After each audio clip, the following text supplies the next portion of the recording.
church president, meticulously plan his murders, using code names like Project Hide and Seek.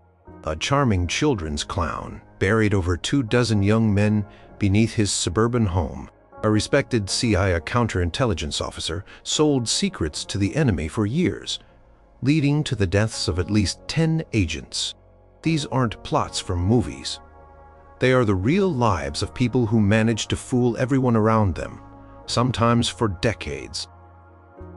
Number 12.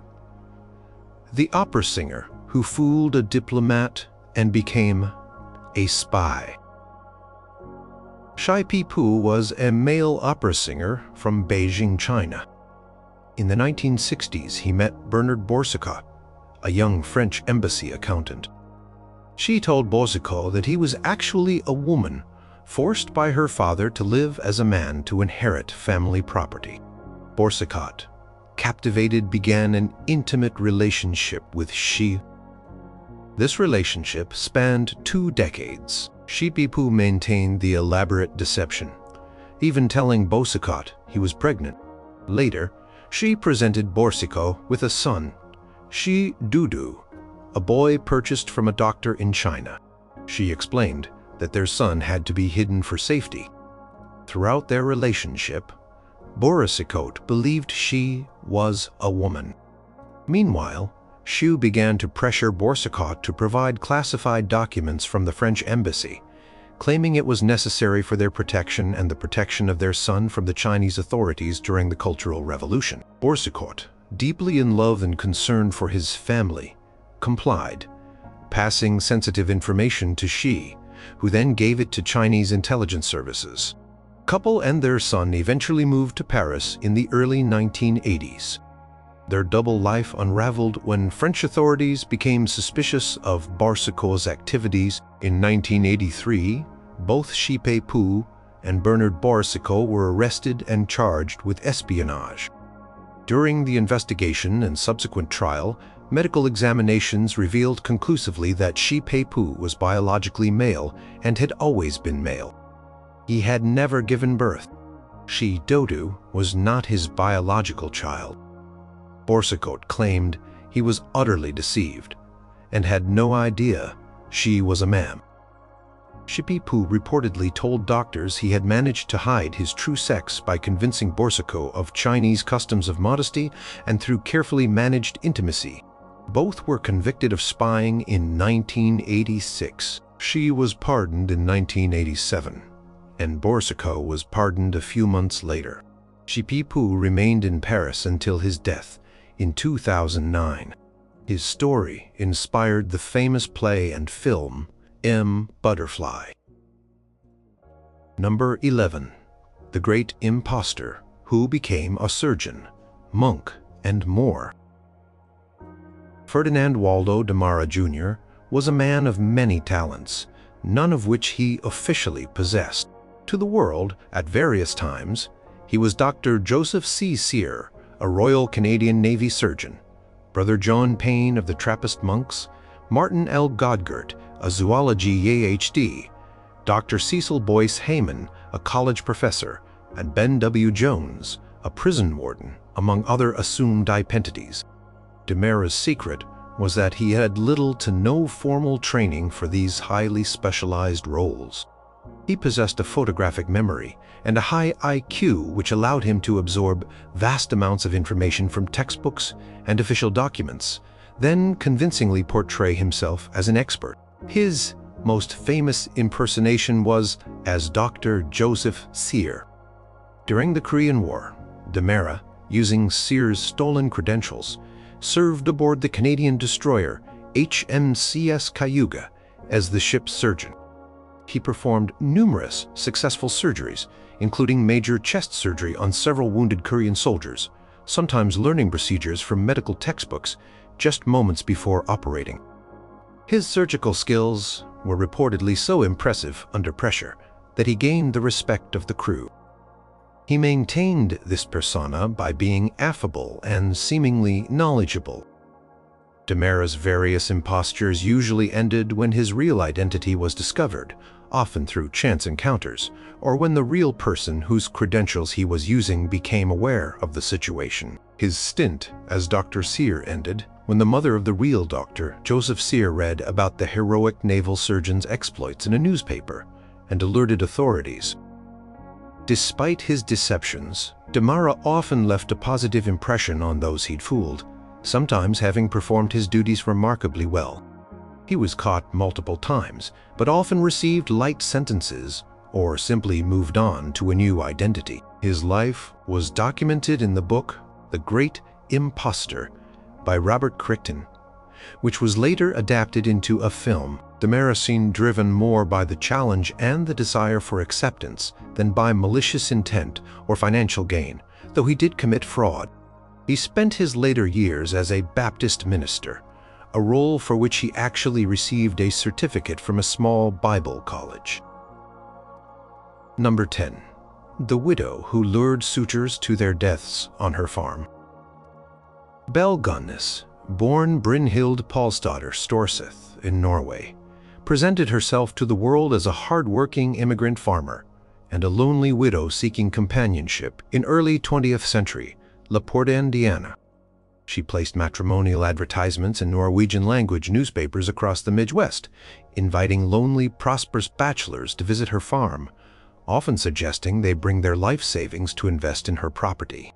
Many men responded to her ads, drawn by the promise of a new life with a seemingly respectable widow.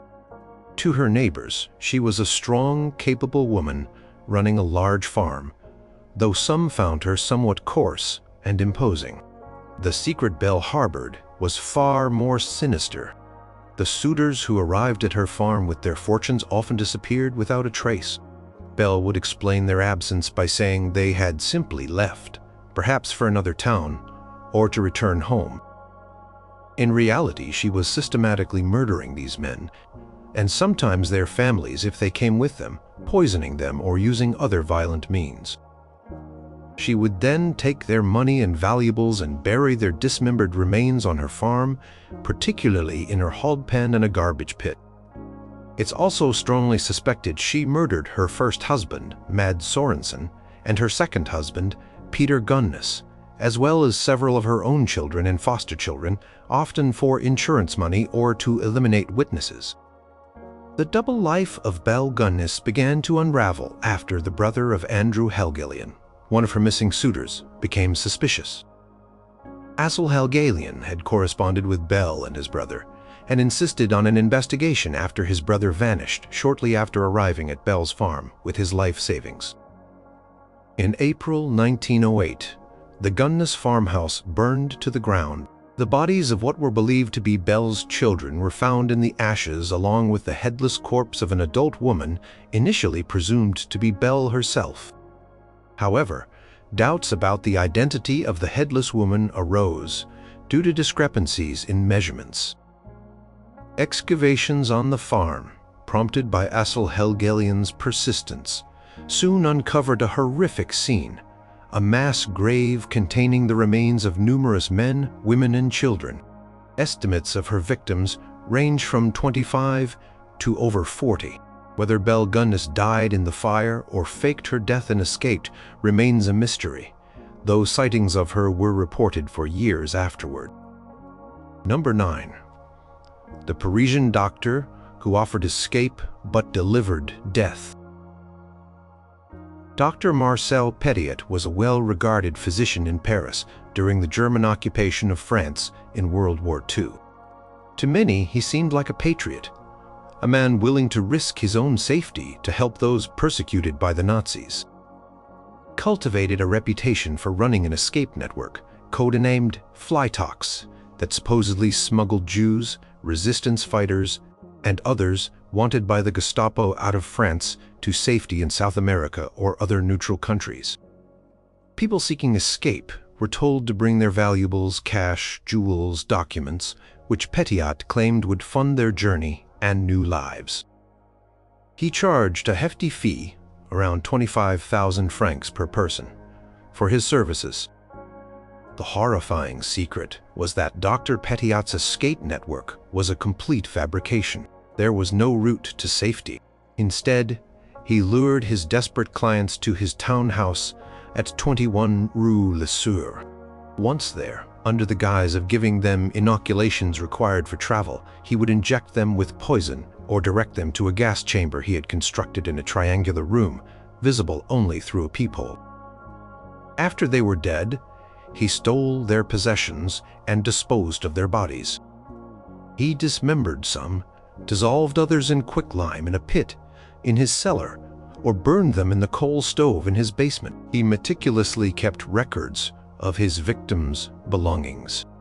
His gruesome activities were discovered in March 1944, not by uncovering his fake network, but when neighbors complained about a foul stench and thick black smoke billowing from the chimney of his house. Firefighters, fearing a chimney fire, entered the premises and found the furnace in the basement stoked with human remains. More body parts were found throughout the house. Petiot, who arrived during the chaos, initially claimed the victims were Germans or collaborators killed by the resistance. He then went into hiding, even joining the French forces of the interior under an assumed name as the occupation ended. He was eventually recognized and arrested in October 1944. During his trial in 1946, Petiot claimed he only killed enemies of France, but the prosecution presented evidence that many of his victims were Jews and ordinary citizens. He was convicted of 26 murders, though it's believed he killed many more, possibly over 60 people. He was guillotined in May 1946, taking the full extent of his monstrous double life to his grave. Number 8. The ordinary Austrian father, who was a monster in the cellar. Josef Fritzl was, to all outward appearances, an ordinary, if somewhat domineering, retired electrical engineer living in Amstetten, Austria. He was married, had children, and was a seemingly unremarkable member of his community. Neighbors described him as a stern but regular man. He presented a facade of a normal, albeit private, family life. In 1984, he told authorities and his wife Rosemary that their 18-year-old daughter Elizabeth had run away to join a religious cult, even producing a letter purportedly from Elizabeth asking them not to search for her. The horrifying truth was that Josef Fritzl had lured Elizabeth into the soundproofed hidden cellar complex he had secretly constructed beneath their family home. He imprisoned her there for 24 years, from August 1984 until April 2008. During her captivity, he subjected her to repeated sexual assault, and she gave birth to 7 of his children in the windowless dungeon. One child died shortly after birth. Fritzl incinerated the body. 3 of the surviving children were raised by Elizabeth in the cellar with no sunlight or proper medical care. The other 3 were brought upstairs by Fritzl, who concocted stories that Elizabeth had left them on his doorstep because she couldn't care for them. He and Rosemary then legally adopted these children, who lived relatively normal lives upstairs, completely unaware their mother and siblings were captive just below their feet. Fritzl meticulously controlled Elizabeth's life, providing food and supplies while maintaining his respectable image above ground.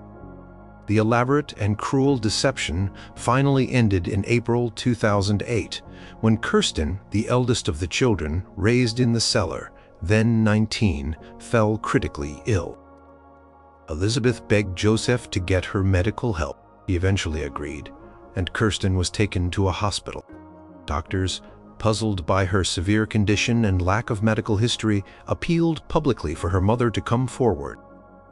Elizabeth was allowed out of the cellar by Fritzl to visit Kirsten in the hospital, and it was there, once she was assured she would not be separated from her children again, that she revealed her decades-long ordeal to the police. Josef Fritzl was arrested. The full extent of his depravity shocked Austria and the world. In March 2009, he was found guilty of murder for the death of the infant, enslavement, incest, rape, coercion, and false imprisonment. He was sentenced to life imprisonment in a secure psychiatric facility. Number 7. The fake Rockefeller who charmed high society and hid a dark past. For years, Christian Karl Gerhardtstrider convinced many in America's wealthiest circles that he was Clark Rockefeller, an heir to the famous Rockefeller dynasty. He was charming, intelligent, and seemingly eccentric in a way that suggested old money. He spoke with a vaguely European accent, told stories of a privileged upbringing, and moved confidently through high society in places like San Marino, California, and Boston, Massachusetts. He married Sandra Boss, a successful management consultant, and they had a daughter. He lived a life of apparent leisure, claiming to be involved in obscure financial dealings or scientific research, but never holding down a regular job. His persona was built on carefully constructed lies and an ability to manipulate those around him. His real identity was Christian Karl Gerhardtstrider, a German national who had come to the United States as a teenager in the 1970s. He had no connection to the Rockefeller family whatsoever. Over the decades, he adopted numerous aliases, conning his way through various communities. His life as Clark Rockefeller was just the latest and most audacious of his impostures.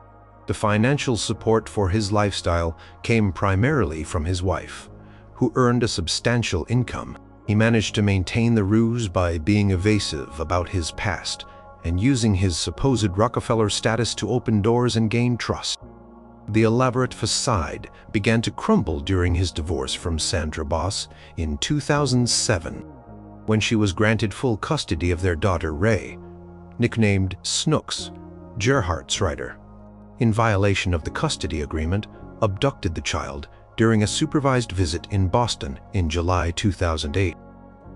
The high-profile kidnapping sparked a nationwide manhunt and intense media scrutiny which quickly unraveled his false identity. He was apprehended in Baltimore a week later, and his true name was revealed. The investigation into Clark Rockefeller also led authorities to re-examine a cold case from 1985. The disappearance and murder of John Sohus, the son of Gerhardtstrider's landlady in San Marino, California, where Gerhardtstrider had lived under the name Christopher Crowe. In 2011, while serving time for the kidnapping, he was charged with Sohus's murder after skeletal remains were found buried in the backyard of the San Marino home. In 2013, Christian Gerhardtstrider was convicted of the first-degree murder of John Sohus and sentenced to 27 years to life in prison. Number 6. The Cambridge spy who rose to the top of British intelligence. Harold Kim Philby was on the surface the epitome of a British establishment figure. Educated at Cambridge University, he was charming, intelligent, and well-connected. He embarked on a distinguished career in British intelligence, rising through the ranks of the Secret Intelligence Service, SIS, also known as MI6. During World War II and the early Cold War, he held several sensitive posts, including head of the anti-Soviet section of MI6 and critically as the chief British intelligence liaison officer in Washington, D.C., working closely with the CIA and FBI. He was privy to some of the West's most guarded secrets and was trusted by his colleagues and superiors. In reality, Kim Philby had been a committed communist since his Cambridge days in the 1930s and was recruited as a Soviet agent.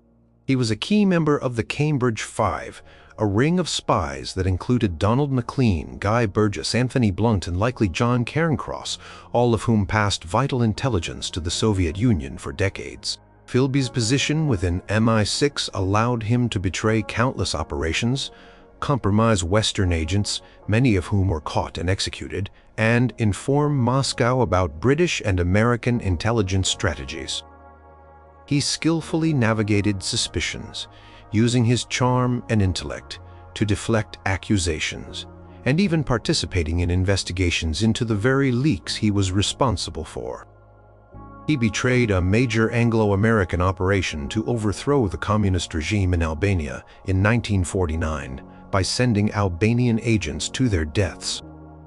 Suspicions about Philby intensified after two other members of the Cambridge Five, Donald MacLean and Guy Burgess, defected to the Soviet Union in 1951, fearing exposure. Philby himself had tipped them off. He came under investigation but managed to weather the storm, publicly denying any involvement and even being cleared by Foreign Secretary Harold Macmillan in 1955. However, the doubts never fully disappeared. He was forced to resign from ANI 6, but later worked as a journalist in Beirut, Lebanon, still secretly engaging in espionage. In 1963, with new evidence against him mounting and his unmasking imminent, Kim Philby defected to the Soviet Union. He lived in Moscow until his death in 1988, hailed as a hero by the KGB. His betrayal caused immense damage to British and American intelligence and sowed deep distrust among Western allies. Number 5. The CIA officer who sold his country's secrets for cash. Aldrich Rick Ames appeared to be a loyal, if somewhat unremarkable, career officer within the Central Intelligence Agency, CIA. He joined the agency in 1962 and spent over 3 decades working his way up, eventually becoming a counterintelligence officer in the Soviet East European Division.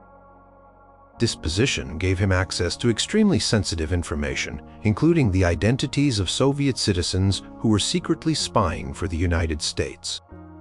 To his colleagues, he was a veteran analyst, perhaps a bit rumpled and known for long lunches, but not someone suspected of profound betrayal. He lived in a modest house with his first wife, and later, after their divorce, remarried and started a new family.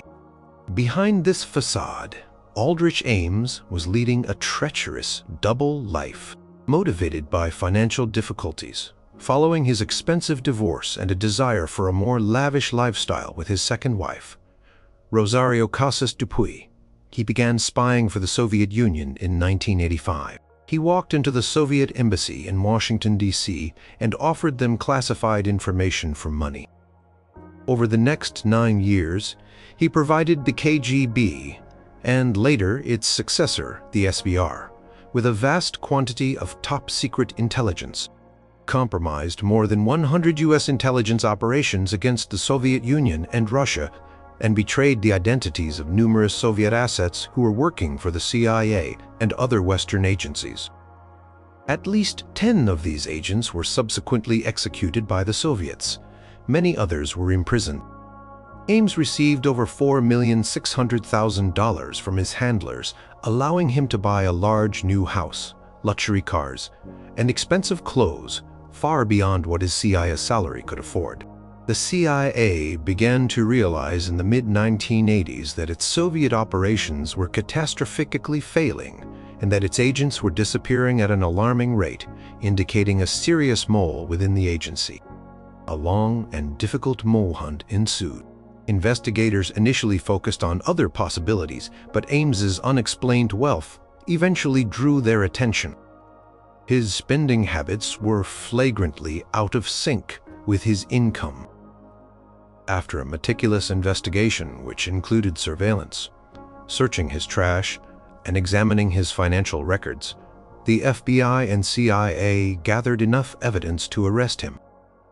Aldrich Ames and his wife Rosario, who abetted his espionage, were arrested in February 1994. Ames pleaded guilty to espionage and conspiracy to commit espionage and was sentenced to life in prison without parole. His betrayal is considered one of the most damaging intelligence breaches in U.S. history. Number 4. The charming law student who was a vicious serial killer. Theodore Ted Bundy was, to many who encountered him, an exceptionally charming, handsome, and intelligent young man.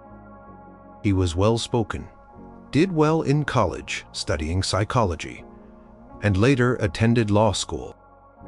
He was involved in politics, working on Republican campaigns, and was seen as having a promising future. He had several girlfriends and was generally perceived as a personable, if sometimes intense, individual. This appealing public image was a carefully constructed mask that concealed a monstrous secret. Beneath the veneer of normalcy, Ted Bundy was one of America's most infamous serial killers. During the 1970s, he embarked on a horrifying spree of abduction, rape, and murder, targeting young women across multiple states, including Washington, Oregon, Utah, Colorado, and Florida. He often feigned injury or impersonated authority figures, such as a police officer, to lure his victims into his Volkswagen Beetle. Once they were vulnerable, he would overpower and abduct them, often transporting them to remote locations where he would commit his crimes. He was known for his cunning and ability to evade capture, as well as his chilling lack of remorse. The exact number of his victims is unknown, but he confessed to 30 murders shortly before his execution, and authorities suspect the total could be higher. Bundy's double life began to unravel when he was arrested in Utah in 1975 for possession of burglary tools after a police officer found him lurking in a residential area. Evidence linking him to kidnappings began to surface. He was convicted of aggravated kidnapping in Utah and later extradited to Colorado to face murder charges. Incredibly, he managed to escape from custody twice. His first escape was from a courthouse library in Aspen in 1977. He was recaptured after 6 days. His second, more brazen escape was from Garfield County Jail in Glenwood Springs, Colorado. 6 months later, he made his way to Florida, where he committed his final brutal series of attacks, including assaults on women in a sorority house at Florida State University, and the abduction and murder of a 12-year-old girl, Kimberly Leach. He was finally captured in Florida in February 1978, after a routine traffic stop. His trial was a media sensation, partly due to his decision to act as his own attorney, touting his intelligence and chilling composure. Ted Bundy was convicted of multiple murders and sentenced to death. He was executed in Florida's electric chair in January 1989. Number 3. The teenage con artist who impersonated professionals across the globe. Frank Abagnale Jr. appeared to be a highly accomplished professional in various prestigious fields, all while he was still a teenager. To airline staff, he was Frank Williams, a Pan Am pilot, complete with a uniform and forged ID, enabling him to deadhead fly for free as a commuting crew member on over 250 flights to 26 countries. To hospital staff in Georgia, he was Dr. Frank Connors, a chief resident pediatrician, a role he bluffed his way through for nearly a year by letting interns handle most cases. To Louisiana state authorities, he was Robert Conrad, a Harvard Law School graduate who supposedly passed the Louisiana bar exam and worked for the state attorney general's office for several months. He even briefly taught sociology at Brigham Young University under an assumed name. Truth was that Frank Abagnale Jr. was an ingenious young con artist who had run away from home at 16. He possessed no actual qualifications for any of these roles. His success stemmed from his charm, confidence, keen observational skills, and remarkable talent for forgery. He began by writing bad checks and soon graduated to more elaborate schemes. He meticulously researched the professions he impersonated, forging diplomas, licenses, and other credentials to support his claims. He financed his activities by creating and cashing millions of dollars worth of fraudulent checks.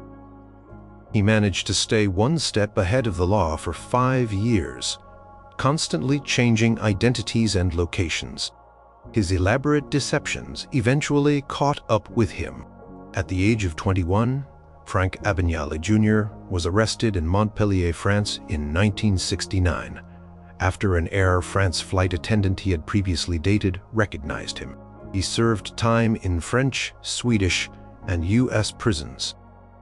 After less than 5 years in a U.S. federal prison, he was offered a conditional release.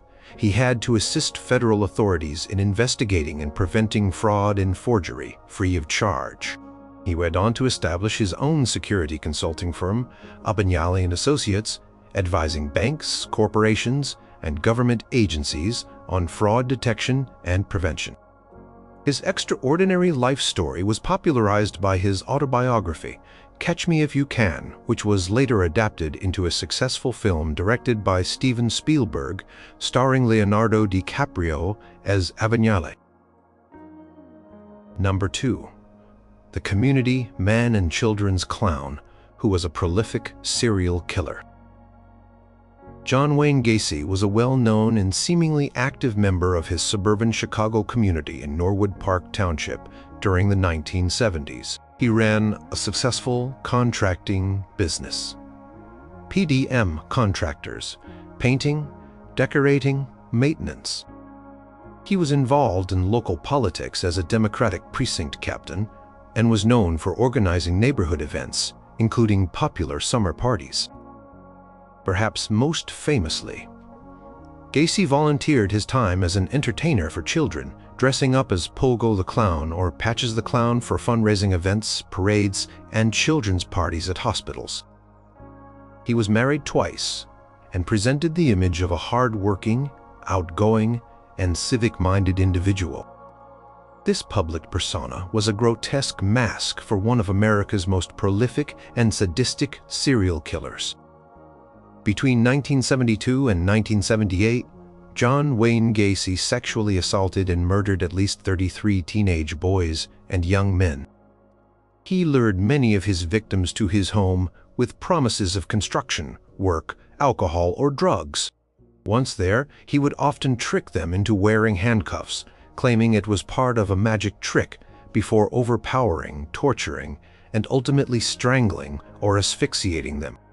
He buried 26 of his victims in the crawl space beneath his house. Others were disposed of in nearby rivers after he ran out of space under his home. Kept mementos of his crimes and seemed to derive satisfaction from his power over his victims. Gacy's horrifying secret life began to unravel in December 1978 with the disappearance of 15-year-old Robert Piest, who was last seen talking to Gacy about a potential job. Piest's family reported him missing, and the ensuing police investigation focused on Gacy, who was already known to police due to a previous sodomy conviction in Iowa. Detectives placed Gacy under surveillance and obtained search warrants for his home. During the searches, police officers noted a distinct smell of decomposition. Gacy initially tried to explain it away as mildew or dead rodents. However, as investigators dug deeper, they discovered the first human remains in the crawl space on December 21, 1978. Over the following days and weeks, the full horror of Gacy's crimes was unearthed. He eventually confessed to the murders, providing chilling details of his methods. John Wayne Gacy was convicted of 33 murders in March 1980 and sentenced to death. He was executed by lethal injection in May 1994. His case forever linked the image of a friendly clown with unimaginable evil. Number 1. The church president and scout leader, who was the BTK killer. Dennis Rader was by all outward appearances a pillar of his community in Park City, Kansas, a suburb of Wichita. He was a husband and the father of 2 children. He worked as a compliance officer for Park City, dealing with code violations and animal control. He was an active member of Christ Lutheran Church, eventually becoming president of the church council. He was also a Cub Scout leader. Neighbors and acquaintances generally saw him as an ordinary, if sometimes officious and rule-obsessed family man. He lived a seemingly mundane, unremarkable life. This ordinary facade concealed a terrifying secret. Dennis Rader was the self-named BTK killer, responsible for a string of murders that terrorized the Wichita area for decades.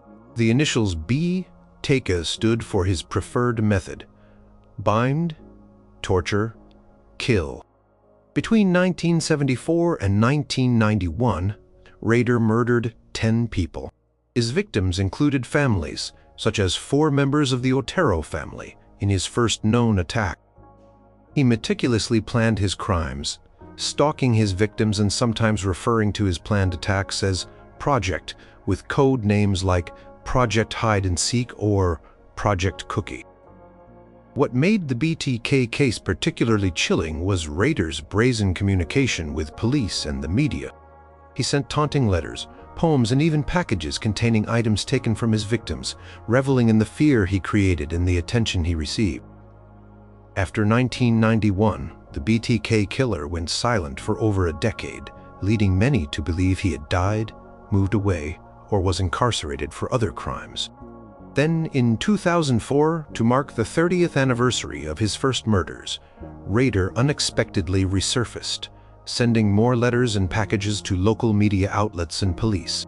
This renewed communication, intended to prove he was still active and to correct perceived inaccuracies in public narratives about him, ultimately led to his downfall. In February 2005, Rader sent a floppy disk to a Wichita television station, KAKE-TV. He had asked police in a previous communication if a floppy disk could be traced. Police, through a newspaper ad, deceptively told him it would be safe. Maydert, embedded in a deleted Microsoft Word document on the disk, revealed the words Christ Lutheran Church and the name Dennis. Investigators quickly linked this to Dennis Rader, the church council president, and evidence from his daughter, obtained indirectly, matched DNA found at the BTK crime scenes. Dennis Rader was arrested on February 25, 2005, confessed in detail to the 10 murders. He was sentenced to 10 consecutive life sentences. The discovery that this seemingly normal, church-going family man was the notorious BTK killer sent shockwaves through his community and his own unsuspecting family.